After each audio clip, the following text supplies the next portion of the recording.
所谓未解之谜，就是发生在各地真实离奇的事件。这些事情让人们疑惑不解，有的就连科学家都很难解释得清楚。但也有些未解之谜，根本就是一些人以讹传讹杜撰出来的，让人们分不清真假。那今天就给大家说一说90年代发生在中国的几件未解之谜，大家一起来看一下这些是真还是假。这第一，龙游石窟。龙游石窟可以说是世界9大奇迹之一，而它的发现还要从一条鱼说起。在上个世纪的90年代，在浙江省龙游县的一个村子里，一个村民在水潭里打鱼，结果竟然打捞上来一条37重的大鱼。要知道这里可不是长江、黄河，像这种大鱼还是很稀奇的。而这件事也引起了村民吴阿乃等一些人的注意，他们以为潭中还有很多大鱼，于是在吴阿乃的组织下，在1992年6月9日，他们选中了水面面积仅20平方米的洗衣潭，开始抽水。但让所有人都没想到的是，在水中他们并没有再发现大鱼，而是随着水位的下降，一座巨大的石室展示在了他们面前。这一情况让所有人都很是诧异，心中也都有些惊奇，感觉自己发现了不得了的东西。于是他们一鼓作气，用了17天的时间抽干了7个石窟。最后村民们发现，这些石窟个个紧挨着，排列工整，每个石窟均有石阶通向洞底，石窟内的石柱根据洞的大小1到4根不等，其布局也符合力学原理。而让人惊疑的是，村民们在墙上发现了一幅壁画，这些壁画上有鸟、有鱼、有动物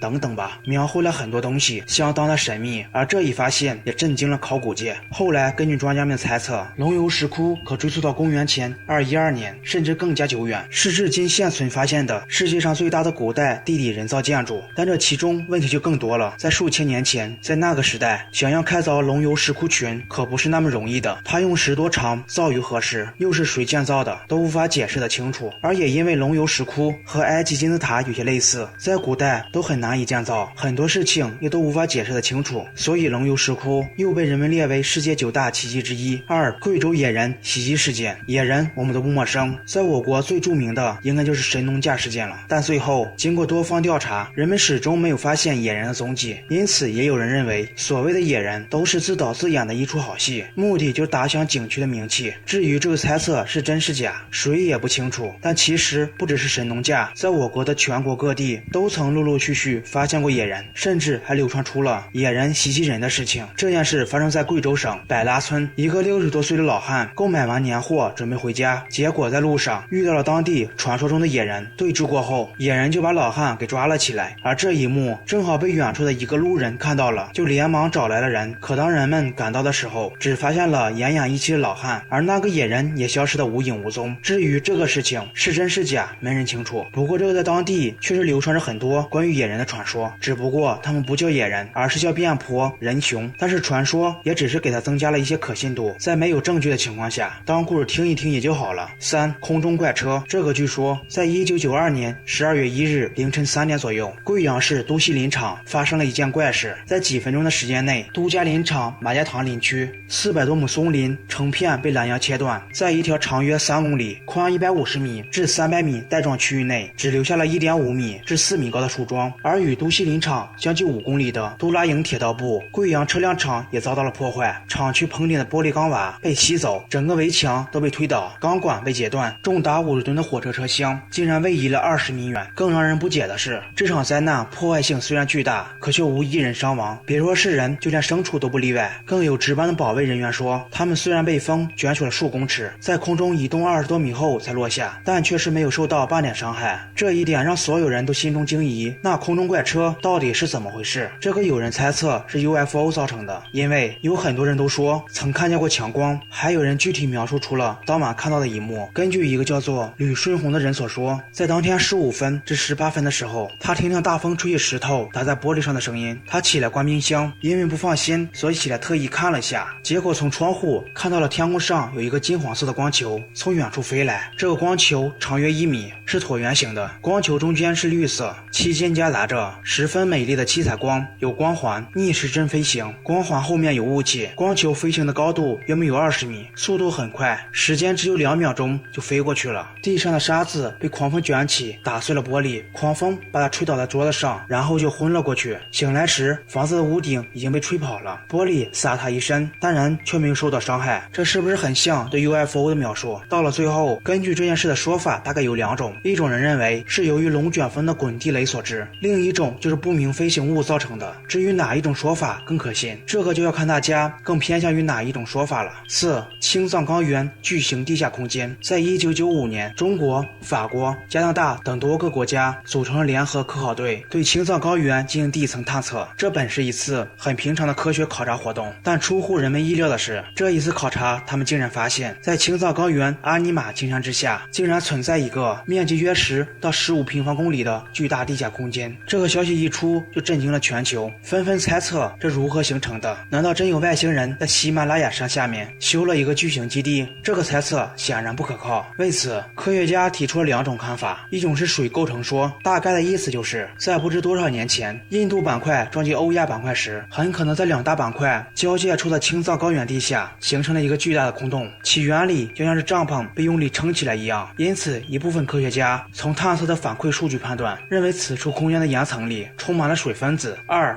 岩石构成说。这个说法和水构成说有些类似，都是一种推演，但不同的是，一个认为里面都是海水，一个认为里面都是岩浆。但这个巨大空间内到底是什么情况，这个谁也不清楚。或许有一天人们能找到进入的入口，才能解开这个谜团吧。好了，我们今天就先到这里了。大家对于以上的未解之谜有什么看法，可以留言讨论。我们下一期再见。